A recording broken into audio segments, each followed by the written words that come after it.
Alright, we got our chili bubbling there nicely. Next thing I'm going to do is show you how to make beer cheese soup.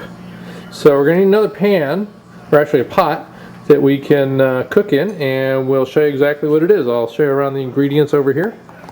You're going to need yourself some chopped onions. Usually I do about a half an onion. I chop them up pretty fine.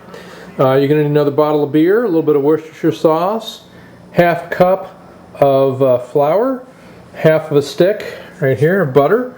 You're going to need 4 to 5 cups of chicken broth, which you can buy packaged, and some mustard, either dry or I like to use the Grey Poupon. And you're going to need at least 10 ounces of cheese, which means about, a bag and a half of shredded cheese. You can use Monterey Jack, you can use cheddar, or you can use a Mexican blend. I like the spicier cheese. So let's get cooking. First thing you want to do is you want to cut up your butter, or butt up your cutter, whichever, how much beer you've had. And we're going to take it over here. We're going to toss it in the pan, and we just want to let this melt. We do not want to, burn the butter. And then once the butter starts to melt, and the next thing we're going to do, we're going to add our onion. All right, we're going to cook that down. You can hear it sizzling in there. Again, we're not trying to brown the onions. We just want to get them to get a little bit translucent. Take our little spoon over here, scooch it around. The next thing you're going to do is you're going to mix in your flour, which kind of like, this is your thickening, one of your thickening agents here. Put in a little bit of time and incorporate it with the onions, because if you have any flour still in there, you're going to end up with lumps. So we always want to make sure we mix that in thoroughly. Okay. All right. And then, for the moment we've all waited for, we take the Papa Bear mug, and I usually start off with 4. You can use up to 5 cups, but again, this is something where you really want to kind of take a little bit at a time, because less is more.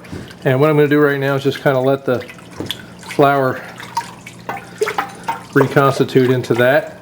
Then we're going to put in the beer. All right.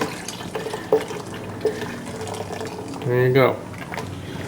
And then once the beer's in there, I'm going to add about a teaspoon of the mustard, and I'm going to put that in there, and I'm going to stir that around, and then we're going to let that come up to a bubble, and then once it starts to bubble, then we're going to start adding our cheese, and we're going to melt that down nice and smooth. So we'll be right back. Now, this is a very delicate procedure. Now you have to open up the bag, and you pour the cheese into the pot. Now make sure that the broth is fairly hot, and I'm probably going to put about another half a bag of this other cheese in there, which is a cheddar Monterey Jack mix. Alright, and the reason I reserved a cup of the broth was simply because depending on how thick this gets, you might need to thin it out, or have a little extra cheese. If it's too thin, I can thicken it up. So keep stirring it until it all kind of homogenizes and starts taking on the look of gravy. And then the last thing you do is I give it a little shot of Worcestershire, just kind of as a finisher.